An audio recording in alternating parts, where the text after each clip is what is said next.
sweet little baby angels. If you're watching this video, that means you are here for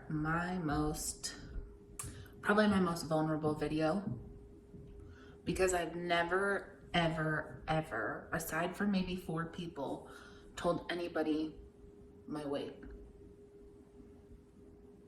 I told them what it was in the past. I can't promise that this is going to be a short video because I want to kind of run through a little bit of everything. So I hope you're ready. If you saw my last video, you know that I recently moved into a little basement apartment. So if you hear like creaking or loud running, it's the kids upstairs who I absolutely love and adore. So please don't mind the noise. It echoes a little bit because it's still a little empty in here. I don't even know where to begin, like where this all started. I just know that for as long as I can physically like remember, I have been heavier. I remember, in elementary school, I used to get teased because I was heavier, and in middle school, I tried out for the cheer team, and I think that's when I really realized that there was a problem. I remember my dad took me to a physical because I had to get a physical to try out. In 6th grade, I stepped on the scale and I was 206 pounds. And thinking back on that now, like, I should not even be that at this age that I am now, at the height that I am. Although, we'll go into some pictures in a little bit, and I really liked what I looked like at a certain weight. I don't want to say it yet. Ugh, it's so terrifying. I don't know why weight is so terrifying. There's like this stigma behind the number. Like, I know I'm heavy. I know I'm morbidly obese. Like, I can say that and understand and be okay with it and know that it's something that I have to work on, because if I don't, like, I'm literally just killing myself, basically. Slowly or quickly, I don't know. For most of my life, my weight has fluctuated quite a bit. I went to fat camp when I was really young. They said not to call it fat camp, but it's fitness and training camp. FAT, fat camp. It's a bunch of overweight kids that got to go to La Jolla and stay on the university for a while and just really focus on like health classes and like exercising. And I remember this one time they accidentally ordered the wrong pizza because they were like, oh, we're gonna do like low calorie pizza so you guys can like see that you don't have to not eat certain things. No joke, guys. This slice of pizza, like imagine this in a triangle. That's what it was. It was so tiny. So that day we just like ate a crap ton of salad. It was intense. I know before I went to fat camp, so I was really young, I tried diet pills, which I think has contributed a little bit to, I have like a weird, my heart flutters sometimes, and I read up on it a little bit, and being so young and taking diet pills for a while, I think it really affected my health because I shouldn't have done that.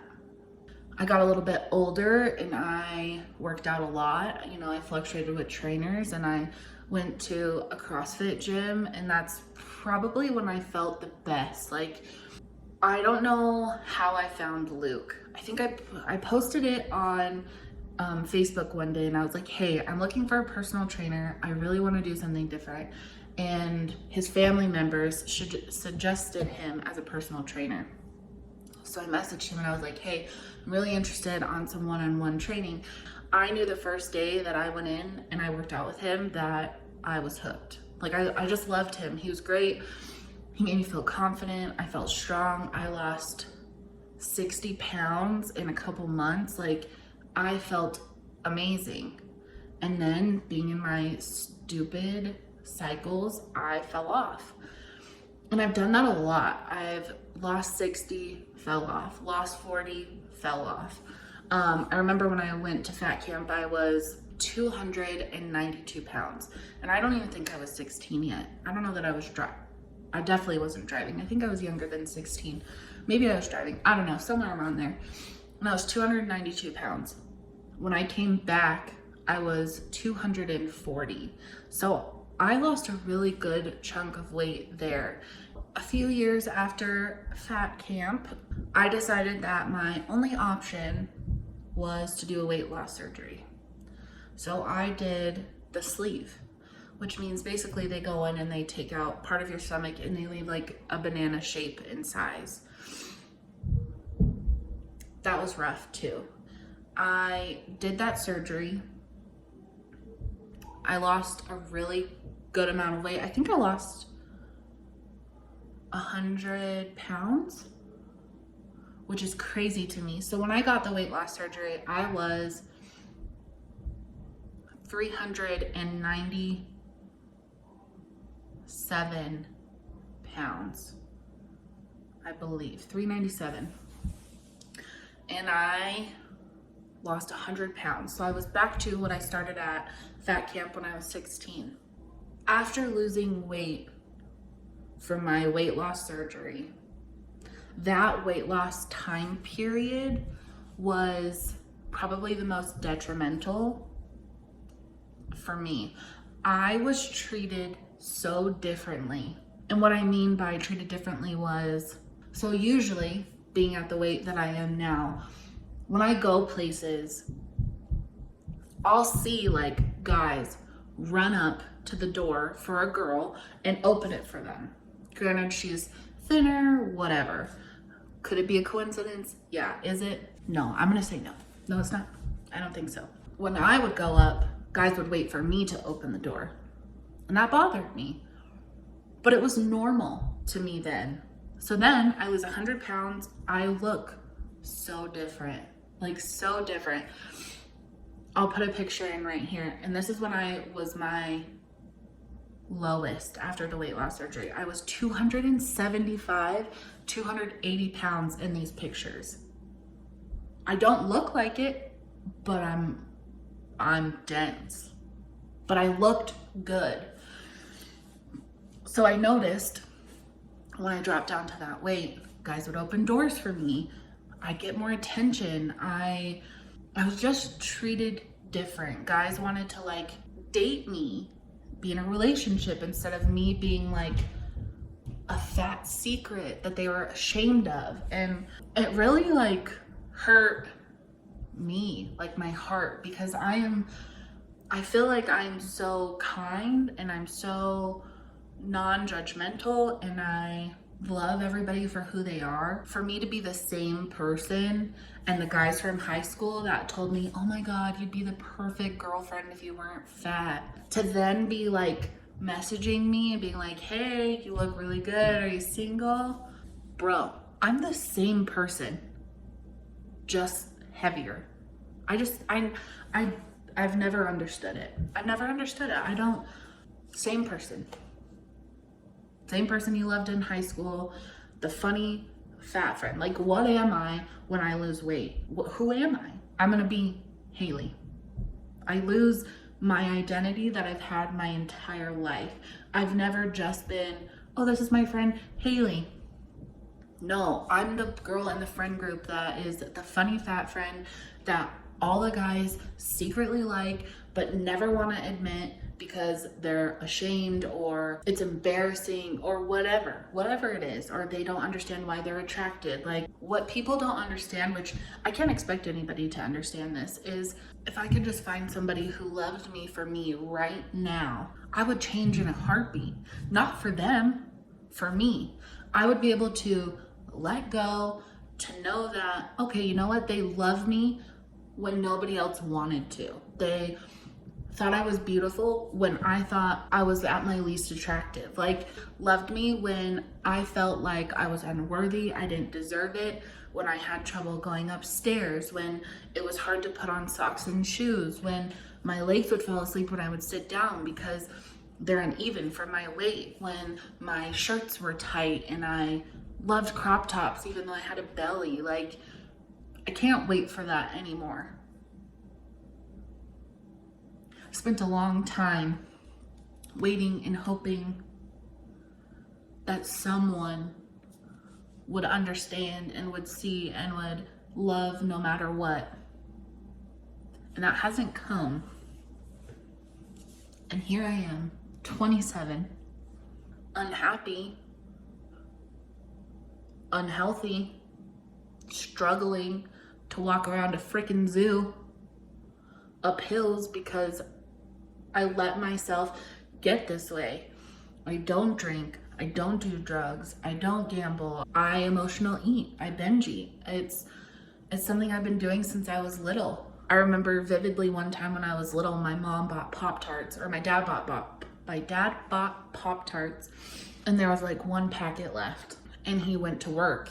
And I'm pretty sure I'm the one that ate it, because she would pay attention. She'd like watch the milk, she'd watch the bread, because my dad would be at work as a fireman and come home and want specific things, and then it'd be gone. So I just remember she said, "Who did it?" And I said, "It was me. Like, I ate the last one." And she's like, "Okay, well now we have to go to the store." So we'd go to the store, get a box, and put the one in there. Okay, well we needed to eat the rest of them, right? Well, that's what I did for a very long time. I'd go to a friend's house and like eat like a psychopath. I'd go to family's house and drink soda and eat stuff because at home didn't give us necessarily those options, because we didn't know how to like control. Like, my brother would make an entire loaf of bread as French toast one morning. It's just what we did. Like, it was just normal for us. But talking to my dad, it really helped, because his side of the family is super thin. I don't know, they're not food people.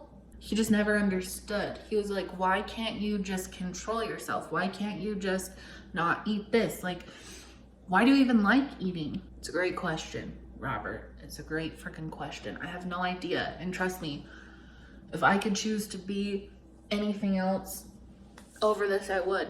But it's not where I'm at, and it's not who I've ever been. This is me. I've been fluctuating and dieting and working out and working out and working out and working out and working out and working out my entire life. But I self-sabotage, because once I lose this, my blanket, my shield, my thing that pushes people away before they can hurt me is gone, and I'm vulnerable, and it's just me. But I have to be okay with it being just me. I weighed myself when I moved in, and this is what it was. But I can't be anything near that anymore. Every day I feel like I'm dying. Every day I wake up, my back hurts, my neck hurts, my knee hurts, my foot hurts. I'm finally happy. You know, losing my dad pushed me to free myself. And I feel like the real me has been a prisoner in this body for so long. But I know the only way it's gonna change is if I do it for me. So that's my plan. I am very happy because I was able to be super active with my friend when she came to visit me, my friend Chanel. We went to the zoo and we went to the salt flats, and it was just nice to be out in the sun. I'm really excited to see where this goes. I did do my second weigh-in and I am down. Wait, here it is. And it feels good. I'm just eating better, cleaner, and I'm going to be moving more. So it's good. Even though this one was tough, I cannot tell you how much of a weight feels like it's been lifted off my shoulders. Like, just being able to look myself in the eyes and say, hey, you're gonna do this. Like, you're gonna thrive. You're gonna be your best you've ever been. You're gonna get healthy and you're gonna be happy and you're gonna work on you. That's amazing. And I'm so excited. I'm sorry if this video is long, but even if no one watches it or one person watches it and the one person can be like, hey, I relate to everything you're saying, or hey, I relate to that one sentence you said. That's all I care about. Like, let's make a change together. I'm ready to prove that I can stick to it. You know what I mean? I'm excited you're here. I'm excited you came back. I'm excited you're letting me be vulnerable. And I'm excited that this year of 2022 is just gonna be a crazy year of change. I hope to see you next week, because I think if we do this together, whether that be working on your mental health or finding goals that will make you feel productive or make you feel good, or doing stuff that's gonna make you feel good about yourself, like, let's do it together. Let's find those things and let's do it. Why not? We're not gonna start next Monday. We're not gonna start next month. We're gonna start every day, because every day you make the choices. Oh, I messed up, I'm gonna start again on Monday. No, it's not a mess up. It's normal life, and it's okay. You're beautiful, and I love that you're here, and I just can't wait to see where we all go. I have a feeling we're gonna shine so bright. I'll see you next week.